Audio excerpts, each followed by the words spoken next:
လုံးချင်းလေးရောက်တော့မယ်ပြို့သူတော်ကောင်းပေါင်းတို့ကိုနိုးတော်ဝေဒန်တွေနိဗ္ဗာန်သောဝါတွင်ကာလဆွမ်းချက်နိဗ္ဗာန်သော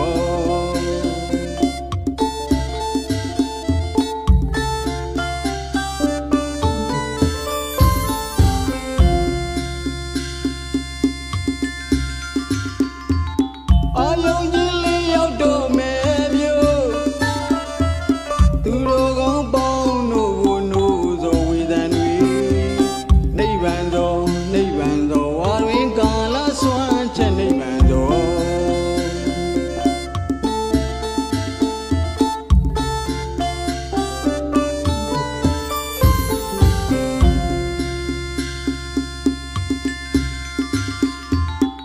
မြတ်ဗျာသာသနာတွန်းတောက်တဲ့ဒီချိန်ခါမှာလူဖြစ်ကြိုးနဲ့ကောင်းတဲ့ဒီဘဝမှာကိုကျိုးကိုကြောင်းဘူးကောင်းမှုသာလို့သောနေမှာနိဗ္ဗာန်သောဝါတွင်ကာလဆွမ်းချက်နိဗ္ဗာန်သော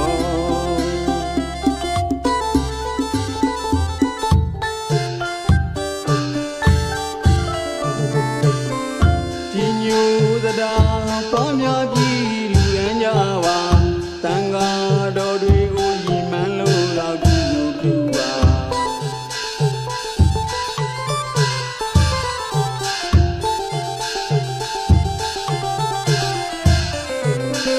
ဒီညိုသတာပေါင်းများပြီးလူရန်ကြပါတန်ဃာတော်တွေကိုရည်မှန်းလို့တော့ကုသိုလ်ပြုပါစေတနာတရားထက်သန်စွာဒီမန်းကလူရန်မှာတန်ဃာတော်တွေစွမ်းများလောင်းလို့ပါ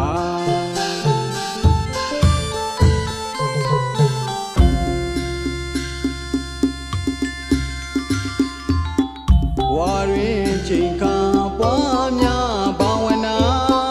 တန်ဃာတော်များအတွက်စွမ်းကဲလူရန်မှာမြတ်ဗျာတပည့်သားတန်ဃာတော်များကိုစွမ်းတော်လောင်းရန်နိဗ္ဗာန်သောဝါတွင်ကာလဆွမ်းချက်နိဗ္ဗာန်သော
ချင်းရှာ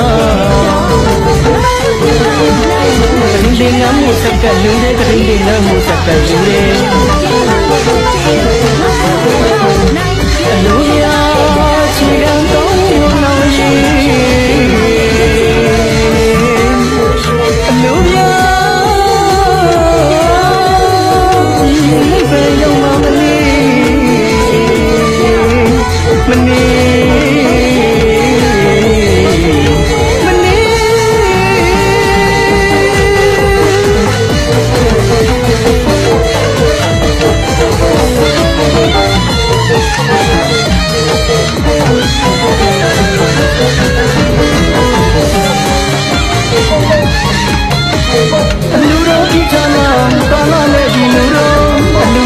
ဌာနကာလရဲ့ဒီလူတော်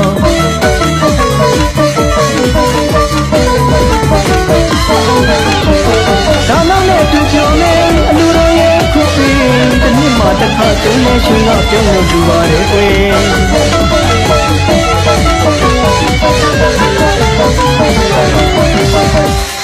အလူပြ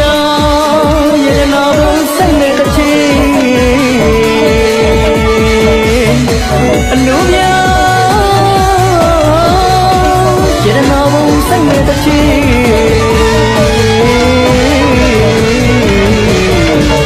တစ်ချိန်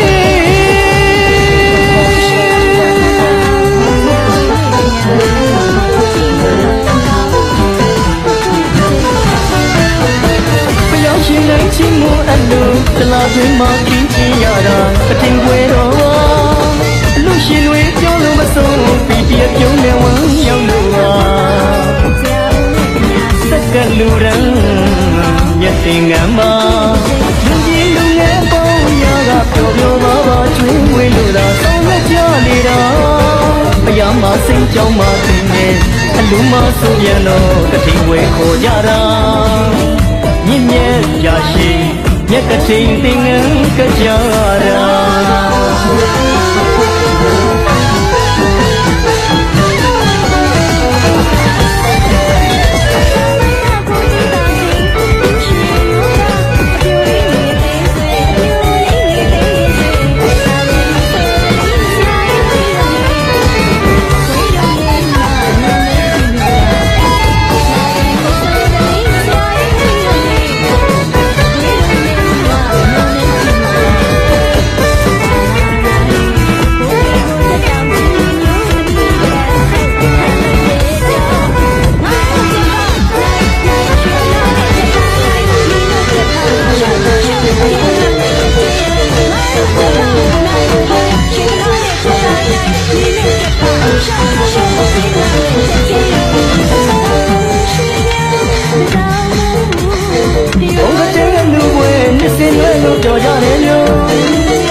ရှင်နဲ့ချစ်မှုအလိုတလားတွင်မှခင်းချင်ရတာအတင်ွယ်တော်အလူရှင်တွေပြောလို့မဆုံးပြီးကြည့်ပြုံးနဲ့ဝမ်းမြောက်လို့ပါစက်ကလူရန်ရက်တင်ငမ်းပါလူကြီးလူငယ်ပေါင်းများကပျော်ပျော်ပါပါကျွေးမွေးလို့လားဆောင်ရွက်ကြလေတာဘုရားမစင်ကြောင်းမတင်နေအလူမဆိုပြန်တော့ကတိပွဲခေါ်ကြတာမြင့်မြတ်ရရှိမြက်ကချိန်တင်ငန်းကြကြတာများရဲ့စေနာတရားရာရှိခါစေနာတရားအမှုများပြည့်စုံရမှာအစုံလုံးတော့မြတ်ချိန်တင်ရတယ်အများစုပါဒီတိုင်းနေတဲ့ဝေ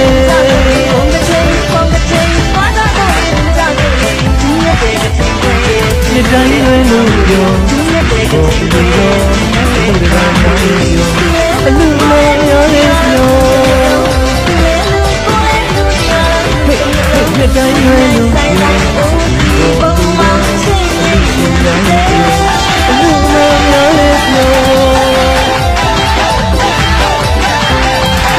ာရှိဒီမှာပေါ့လို့ကောင်းလို့ကြည့်ကြတယ်အောင်ဒီပေါ်မှာများဝဝင်းလို့ပြင်ချင်တယ်အောင်ယူထားတယ်ကိုယ်နဲ့ရမှာသုံးမိုးနဲ့မြတ်တဲ့ပြင်ရမှာအများစုကောဒီကံရဲ့အဲ့ဒီမှာတော့မှာတည်းကတိနာဇီယကံတန်တော့ကဒီမှာဒီနေရာနဲ့တော့ဒီကံရကိုဝင်ကြလို့ဆိုလို့သူရမ်းနေတာကြော်ရရအောင်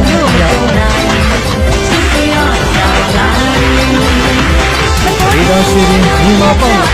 အပြည့်နဲ့အထက်တူဒီတော့ရဲစင်အနေနဲ့ထပ်သိပြီးနေပြီးတော့ကောင်းလို့လူရဆန္ဒတွေပြည့်စုံအလို့အကြံပြုဒီကနေ့ကြီးပွားပြည့်စုံအောင်ရပါတယ်။ဆောင်းမိုးလည်းမှာစုပေါင်းမှာလူတန်းများအဟောင်းကိုပဲလို့လူတန်းကြတာပြောလို့မဆုံးပါဘူးနော်။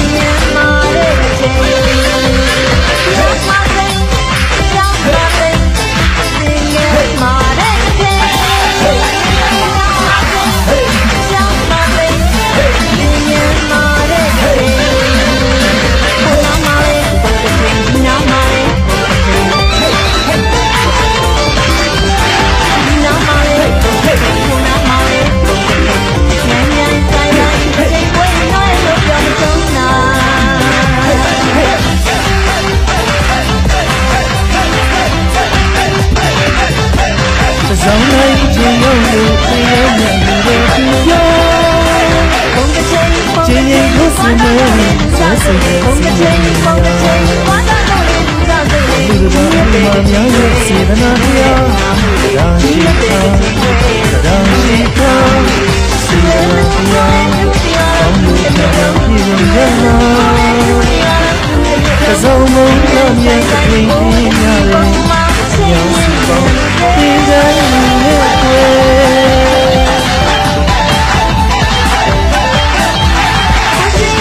လက်တိုင်းနဲ့လို့ပြောဘု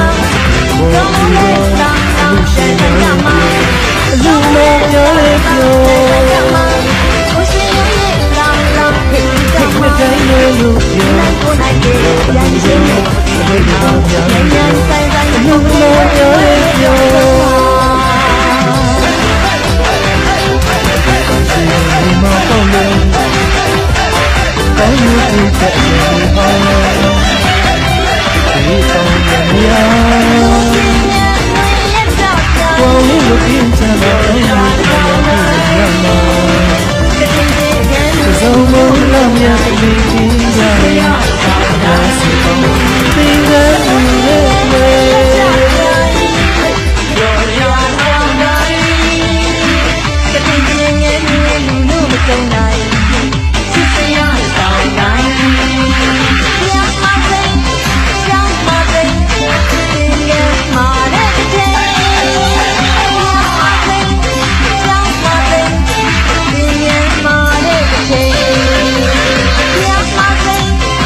။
များရဲ့စေတနာတရား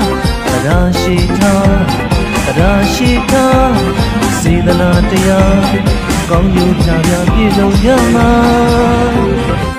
တစုံမုံလာမြတ်ကထိန်ခင်းကြတယ်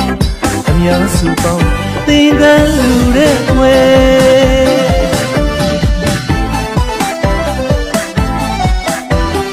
နှစ်တိုင်းတွေလို့ပြောစကူပေါ်အလူတော်အလူတကားများလဲပြော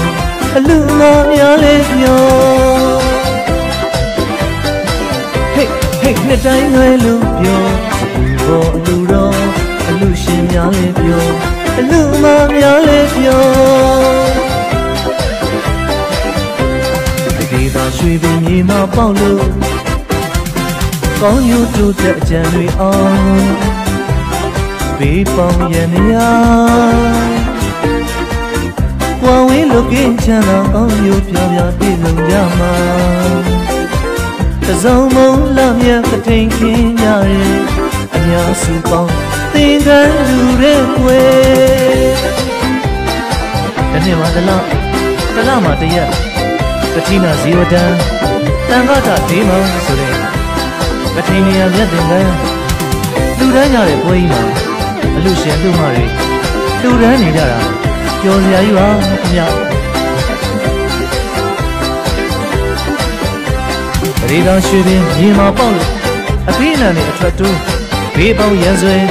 အနေရခတ်သိမ်းကင်းငိမ့်ပြီးတော့ကောင်းကျိုးလိုရာဆန္ဒတွေပြည့်စုံလို့အလုတ်အကိုင်းအကျဉ်းစီဟူသည်များကြီးပွားတိုးတက်အောင်မြင်ကြပါစေ။တဆောင်မုံလာမြတ်မှာစုပေါင်းကလူတန်းကြတဲ့မဟာဘုံပတိန်ပွဲတော်ကြီးမှာလူတန်းနေကြတာပျော်လို့မဆုံးပါဘူးညာ။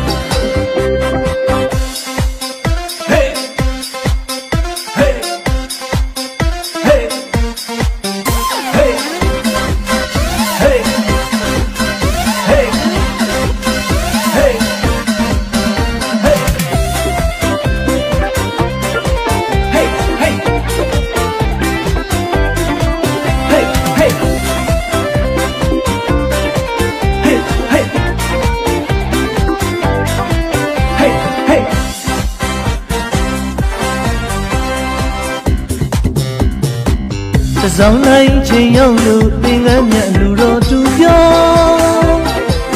အချိန်ချင်းတို့စင်တွေဆွဲစိတ်တဲ့စီလုံးညီညာအလူတကာအလူမများရဲ့စေတနာတရားတရားရှိထား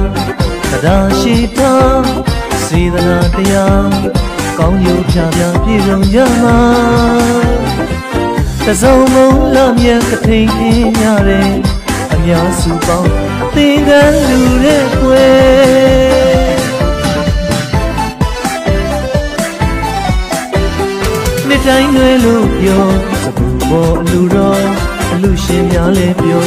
အလူမများလဲပြောဟေးနှစ်တိုင်းတွေလို့ပြောစကူပေါ်အလူတော်အလူတကားများလဲပြောအလူမများလဲပြောဒေသရွှေပင်မြေမှာပေါက်လို့ကောင်းကျိုးတူတဲ့အကြံတွေအောင်ဘေးပေါင်းရနေရဝဝေးလုကင်းချမ်းသာကောင်းကျိုးဖြာဖြာပြည့်စုံကြမှာတစုံမုံလာမြတ်ကထိန်ခင်းကြတယ်အများစုပေါင်းသင်္ကန်းလူတဲ့ွယ်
တော်ပါအလုံးစုံဒီကာလရောဂါခတိနောသူတို့ကိုရောက်လာစေခြင်းဒီလိုမှာပထမဒုတိယတတိယတစ်ချိန်တစ်ချိန်သုံးချိန်ရအောင်ဘုရားရေကာဘုရားရေကာဒီကနေ့ဘာဘောင်းမူလနာကြာကြာတို့ဒီနေ့တရားဒီလာလို့ဒီပြေဘုံတို့ရပါလိမ့်မယ်တို့ဟာဒီရဲ့ယနေ့ယခုခရိဒါယကဘုဘုဒီခရိဒါယကမှာဒေါတိရလို့ဒီလာတဲ့သူတို့မှာစေတသူကသမိတာပြည့်တဲ့ကုရိကဘောဂါသာတော်မူရဘုံတော်ဒါနာတော်စေသူမြတ်တို့ဟာကတိယာမိဒေယတုတရားငါးပါးခန္ဓာသံသာရပါတိယတို့ငါကြည်ရဲ့မောမြလာဘာသောကေကေယမြသင်္ကန်းတဲ့ဘောလူရမောယတော်တဲ့ဘုရားကလူရည်ရည်တဲ့တို့ဆရာတော်ပြဝိဇာရတယ်စေကာကလာတမေယနိုင်ရှိသောစေကိုယ်စေကိုယ်လည်းတို့တင်တို့တဲ့ကုသိုလ်တွေကုသိုလ်တွေပြည့်တော်မူကြပေကုန်သောဘုရားပြုတော်မြတ်သောယေနာတရားတွေဟူသောမြတ်လည်းကဟူသောသာသနာဒါယကသာသနာအာရိကမသာသနာသေတော်မျိုးတော်ကြောင့်ကိုယ်ဒီကိုငါဖြစ်ကြရှိရဲ့အစုံဘဝနောကလာနပရိဝေဒသာသနာတိဟူသောသံဃာသဗ္ဗဇန္တာနိဗ္ဗာန်ချမ်းသာသောလေနာသောသောရလွယ်ရောက်လွယ်ကတော်ပြုလွယ်နိုင်ကြ၏ဒီကပါစေ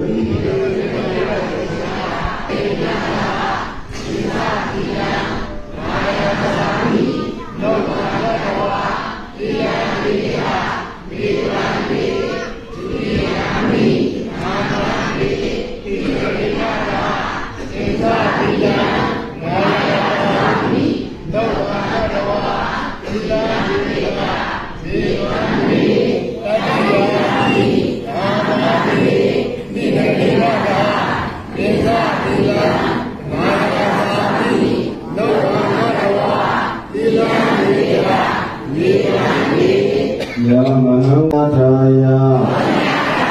သတရိဝါရံဣမံ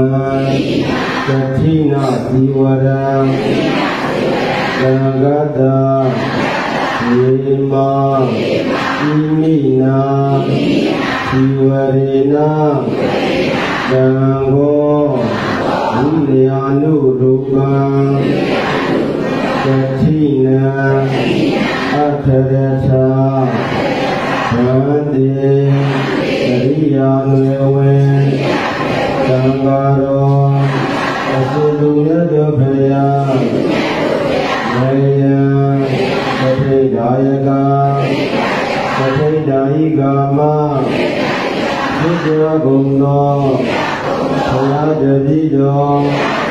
တပည့်တော်မာတို့သည်သံဃာရာဝိတဒုက္ခတောသတိတံလေဘုရားတိယေဒုက္ခဘေဟုဆိုအပ်သောသံဃာရာဒီခေယအပေါင်းမှာမေတနာဒါယသံဃာဘာယခြင်းဣမံကတိနာသီဝရံဒီကတိလယယတေကံကိုသံဃာတာသတ္တမနာလုံး၌ဒီကြည်တော်မူကြကုန်သောသံဃာတော်အစုသူမြတ်တို့၏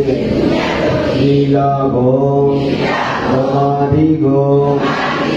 ဉာဏ်ဘုံတို့ကိုအာယုံပြု၍ဒီမှာယုတ်ခာယီမဒီလန္ဒဘာကို၏အရှင်ဘယံဣမိနာဒီဝရိနာဘုရားတတိတော်တို့ဘုရားတော်ဒီကတိလယံယတိကံဖြင့်ဒုံမေအရှင်ဘုရားတို့သည်ဝိနည်းနုရူပံဘုရားရှင်ကြီးပညာအပ်သောဒီမိတော်နှင့်လေတော်ကြီးစွာသတိနံသတိကို ပါဖေယသာဓုသာဓုသာဓုသင်္ကန်းအလူကာလဒါနာကြောင့်ကာလပါကမလွဲပါ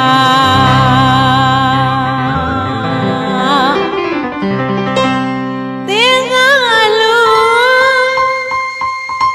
ကာလဒါနာကြောင့်ကာလပါကမလွဲပါ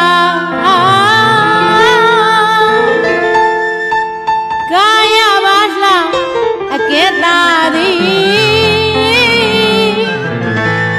မနဲ့ဖြာပြအဝများရွှေရောင်ရုပ်ဆင်းကိုညစ်စင်သည်ရွှေရောင်ရုပ်ဆင်း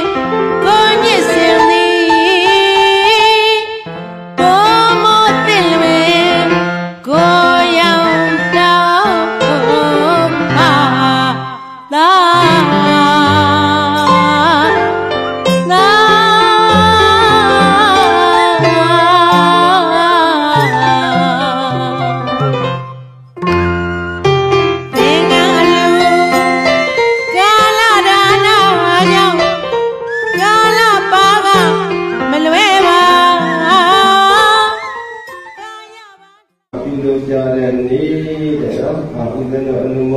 တရားအနေနဲ့ပေါ့ဒီနေ့စံငါမနေခံပေါ့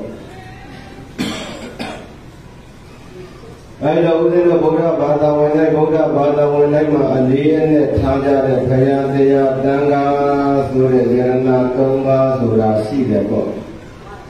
အဲ့တော့ဦးဇင်းတို့ရဲ့ဗုဒ္ဓဘာသာဆိုတဲ့သကလုံးလေးကလက်ပုံတင်ပေါ်မှာပဲဦးဇင်းတို့ရေးဖို့ကြတဲ့အတွက်မဟုတ်ဘူးဘုရားဘာသာဝင်ဆိုတာကဘာကိုပြောတာလဲဒါလေးကိုလည်းသူတော်တော်ဓမ္မတွေနားလည်ဖို့လိုတဲ့ဘုရားဆိုတာကဘုရားဘာသာဆိုတာကစကားဝင်ဆိုတာကကြတော့နားထောင်တာ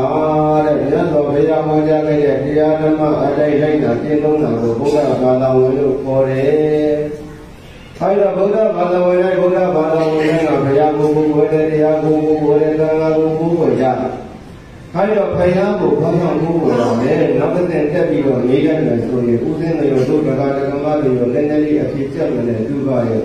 တော့ဖယားကိုဘာကြောင့်ကိုးပေါ်လာလဲဒီလေးကုန်းလေးကိုကိုကြံပြီးတော့မေးပြီးအဖြစ်ထုတ်ပြီးတော့ဖယားကိုဘာကြောင့်ကိုးပေါ်လဲလို့ထင်တယ်တော့ဖယားကိုဘာကြောင့်ကိုးပေါ်ကြတာတော့တရားကိုဘာကြောင့်ကိုးပေါ်ကြတာတော့သံဃာကိုဘာကြောင့်ကိုးပေါ်ကြတာတော့ဒီလေးကုန်းလေးကိုကိုကိုပြန်မေးကြည့်အဖေနဲ့အမေကဗုဒ္ဓဘာသာဝင်ဖြစ်လို့ငါတို့ကဗုဒ္ဓဘာသာဝင်ဖြစ်နေကြတာလားဘုရားအကြောင်းတရားအကြောင်းသံဃာရဲ့အကြောင်းငါတို့ဘယ်လောက်တောင်မှသိတယ်လေဒါလေးကိုပြိတ္တရဲ့ကိုယ်ကိုပြန်လဲပြီးတော့မှမေးကြည့်ပေါ့နော်ဒါအိမ်ရောက်မှပြန်မေးကြည့်ပါနော်ဒီထဲမှာမမေးပါနဲ့တော့အဲတော့ဘုရားကိုဘာကြောင့်လို့တရားတော်မတွေကိုယ်ကိုကြတာလဲလို့ဆိုလို့ရှိရဲ့ခိတိဘဝတ္တနေနအာဟိတာသနိဝတ္တနေနတတ္တနာဘယံဟိတတိတိဘုဒ္ဓောတဲ့ဟိတေနဘဝတ္တနေနအကျိုးရှိတဲ့အရာတွေကိုညွှန်ပြပြီးတော့မှအာဟိတာသနိဝတ္တနေနအကျိုးမဲ့တဲ့တရားတွေကနေပြီးတော့မှသုံးနေအောင်လို့ပြတ်တတ်သည့်အတွက်ကြောင့်ဘုရားကိုကြည်ညိုကြတာကိုးကွယ်ကြတာတဲ့အဲ့တော့လောကမှာဦးဇင်းတွေရောတို့ဒကာဒကာမတို့ရောကမြတ်စွာဘုရားကိုဘာကြောင့်ကိုးကွယ်တာလဲလို့ဆိုလို့ရှိရင်မိမိတို့မသိတဲ့အရာတွေကိုလမ်းညွှန်ပြရလို့မြတ်စွာဘုရားကိုရှိခိုးကိုးကွယ်ကြတာအဲ့တော့မြတ်စွာဘုရားကိုရှိခိုးကိုးကွယ်တဲ့နေရာမှာပရိသတ်ရဲ့ဘုရားရှင်ကိုယ်တော်မြတ်ကြီးကတော့တို့ဒကာဒကာမတွေကိုနိဗ္ဗာန်ရောက်အောင်လည်းပဲလုပ်မပြီးနိုင်ဘူး။ငရဲတိရောက်အောင်လည်းပဲလုပ်မပြီးနိုင်ဘူး။အဲ့တော့ဒါကလို့ရှိရင်ယတိရောက်လည်းလုပ်မပြီးနိုင်ဘူး။ယတိရောက်လည်းပဲလုပ်မပြီးနိုင်မှာတော့ငါတို့ကဘာကြောင့်မြတ်စွာဘုရားကိုကိုးကွယ်နေရမှာတော့လို့တို့ဒကာဒကာမတွေနေတရားအကြောင်းရှိတယ်။အဲ့တော့မြတ်စွာဘုရားကိုကိုးကွယ်တယ်ဆိုတာက ဒီလုံးကအလုံးသိတဲ့အလုံးနဲ့မလုံးသိတဲ့အလုံးဟောဒီကံမှာသွားတဲ့အလံနဲ့ဟောဒီကံမှာမသွားတဲ့အလံနဲ့ဆိုပြီးတော့အကြောင်းအကျိုးအကောင်းအဆုံးကိုမှန်မှန်ကန်ကန်သိမြင်တတ်လို့မို့လို့မှန်မှန်ကန်ကန်လမ်းပြပြီးတဲ့အတွက်ကြောင့်ဒီလိုကမြတ်စွာဘုရားကိုဘုရားမြတ်စွာဘုရားကတော့ပရိသတ်ရေးအတိတ်သားလည်းပဲထူတာတဲ့ဖုံလေးပဲဖြစ်ဖြစ်အင်္ဂလိပ်လည်းပဲလောက်တာဟောဒီတက်တဲ့ဘုရားကိုယ်တော်ကြီးကတော့ဘုရားဓမ္မတွေဘဝမှာအုံဘွားကိုပြီးတော့မှဘာတစ်ခုမှလာပြီးတော့လုပ်ရမှာကတော့မဟုတ်ဘူး။ဘာလို့ဥမာအဖြစ်ပြောကြည့်မယ်ဆိုလို့ရှိရင်သွားဦးလားသွားရလား။ဆရာဝန်ကြီးသွားတဲ့အခါကျရင်လူတကာဓမ္မတွေထင်တာကမိမိတို့မှာဖြစ်နေတဲ့ယောဂကိုကြောက်အောင်ကုသပေးတာကဟောဒီဆရာဝန်ကကုသပေးတယ်လို့ထင်တာ။တကယ်တော့ဆရာဝန်ကကုသပေးတာမဟုတ်ဘူး။ဆရာဝန်ပေးလိုက်တဲ့ဆေးကိုတောက်သေးဆိုရင်တောက်တော့ရကြောပါဒီအာလိကျေသုရိယငါးပါးဘာဒီဘာဒီကျေအကျိုးမှာဒီရေဒီရံဝယာသာယာတော်ကိုဘုရားကြီးမယေဒီရံဘာကိုဤဒီဘယာဘုရားယခုသေတင်္ဂရာယတောအာဟုဇောသောတိယတောလာဟုဇောညာယတော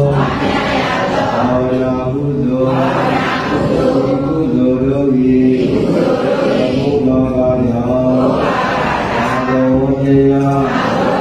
ဒီဝါတောယိဒီဝါဘုံယာသေဗန္တောသေဗရေယောယဘာလောယိသေဗယာ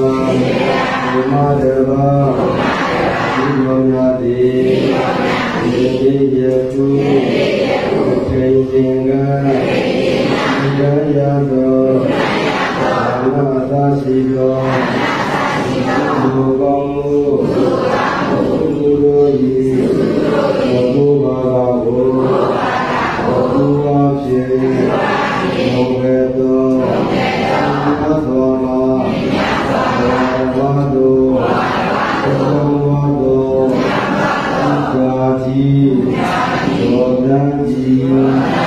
တော်ယံလာဤတော်ယူတို့ပါသ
လုံးချမ်းသာစေဗျာပြပရာတွေဝေးလို့ကွာသူတွေလည်းမတောင်းပဲပြေပါစေ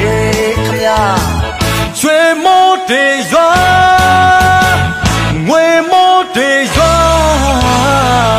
ဒီနေ့ရံပြပန်းစားတိုင်းပြည်လုံးချမ်းသာစေဗျာပြပရာတွေဝေးလို့ကွာသူတွေလည်းမတောင်းလဲပြေပါစေခမညာအလောက်တိုင်းခွေလာနဲ့ပွင့်လန်းကြပါစေသိစုတွေမကြမကြပေါလို့တထေးကြီးဖြစ်ပါသည်အလောက်တိုင်းခွေလာနဲ့ပွင့်လန်းကြပါစေ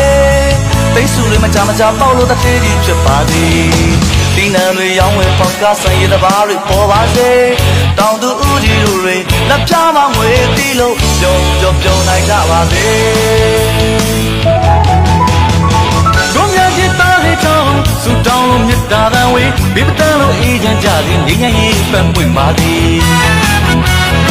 တို့များကြီးသားလေးတောင်းစုတောင်းလို့မြတ်တာတန်ဝေးဘေးပတန်းလို့အေးချမ်းကြသည်ငြိမ်းချမ်းရေးပန်းပွင့်ပါသည်ကြောသာရင်သာမခွဲကြမဲ့မင်းကောင်းမင်းမြတ်တည်ပါစေပြောနိုင်ကြပါစေပြောနိုင်ကြပါစေကျွန်တော်အတန်ကြားတဲ့နေ့မှာစိတ်ချမ်းသာလို့ကိုယ်ချမ်းသာလို့ပြောနိုင်ကြပါစေ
သာရဏရှိရာမွေးကလေး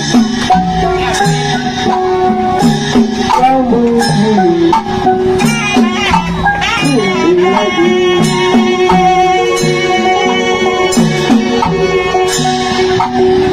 ကောင်းမှုကြီးရှိလာပြီ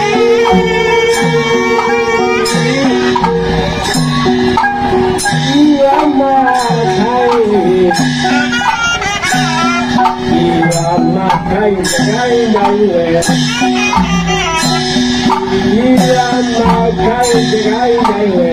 သာမီယာကျွေးရွာ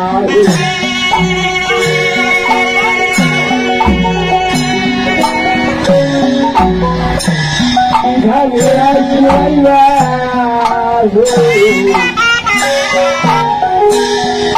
သမိုင်းကြီးရွာဟုကို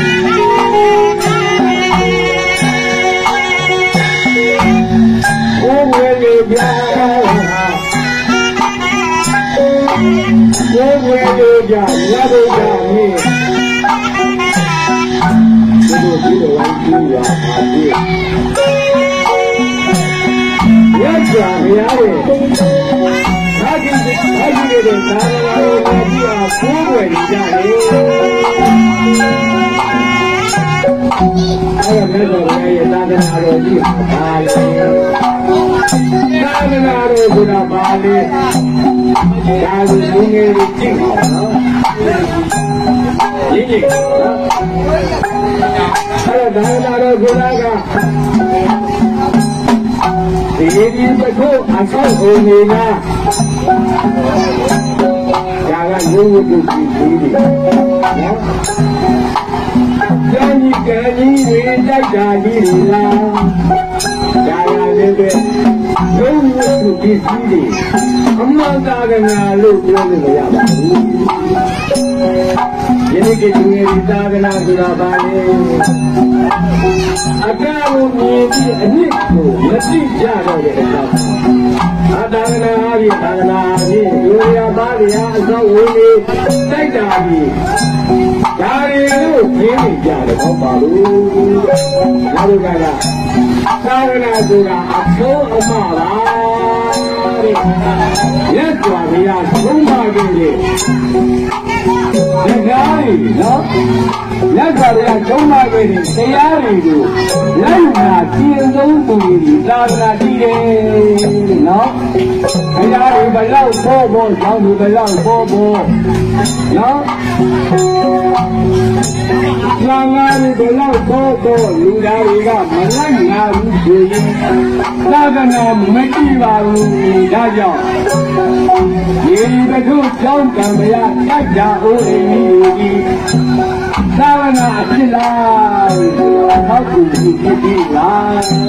တကယ်သာဝနာရှိကလက်တော်ရထားခဲ့တဲ့တရားကြီးမကောင်းတာမနှုတ်နဲ့ကောင်းတာကိုလုပ်မကောင်းတာမပြောနဲ့ကောင်းတာကိုပြောမကောင်းတာမကောင်းဘူးနဲ့ကောင်းတာကိုပြန်ဒါဟာဘုရားရဲ့သာသနာအဖြစ်ပါလားနောက်ဒါကြောင့်လက်တော်ရထားကြည့်တော်မူခဲ့တာကသာသနာတော်ရဲ့အတွက်ကြောင့်မြတ်လက်တဲ့ကိုယ်ရေတော်သိခါပုဒ်ဒီဘာသာတော်တွေသိသိရမယ်အပိုင်းလူတွေသိသိရမယ်အပိုင်းရတော့ဘုရားကြည့်ရမယ်ကလားနော်ဘယ်လိုလဲမရတယ်လို့ရှင်းပြလို့လည်းမကြည့်တော့ပါဘူးတဲ့လူတွေသုံးရကြည့်ရမင်္ဂလာကိုကြည့်လိုက်ဘယ်လိုလဲမရလို့လည်းမရတော့ပါဘူးရဟန်းသံဃာများကြတော့ဘုရားမြတ်တဲ့ကိုယ်နဲ့တွေ့တော့သိခါဖို့ဒီပါနောက်ကကြည့်စိတ်ကြရတယ်မကြည့်တော့ဘယ်လိုလဲမရပါဘူးသာသနာတော်ကြီးနည်းရမယ်ကိုယ်သိခါဖို့သိပြီးဆိုရင်ပြည့်ပြီးတဲ့လူတွေသုံးတဲ့ကြည်ရမင်္ဂလာရေးကတစ်ခုခုပယ်တယ်နှုတ်တယ်ဆိုရင်ပြည့်ပြီးတဲ့ဒါသာသနာမကြည့်တော့ဘူးအဲ့ဒါတော့ကိုယ်ဝေလို့ငါရောက်ဘူးမာနာဂိတ်အောင်ငါကြောက်ဘူးလူ ရာကတိနာလေး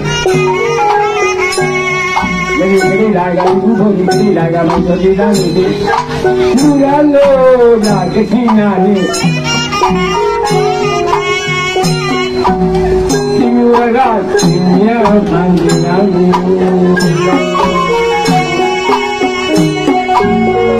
ကတိနာကလေးဒီဝရစင်ကဒီဝရစင်ရပန်းနာဘူးဘုရားဒီရမုဇ္ဇပါလို့ဒီနေ့ဒါကြီးလူတွေဘုရားဆိုတာကပထမဖြစ်တော့ဒီရာတဲ့မုဇ္ဇဆိုတာကအလေဖြစ်တဲ့ဒီနာဘုရားတို့မနစ်ကလေးကဘုရားဒီနာကြီးဒါမဲ့နေငါတို့တောင်းလိုက်တာမှရှိတယ်ဒါနာတော်တွေအားတတိယကလူလေ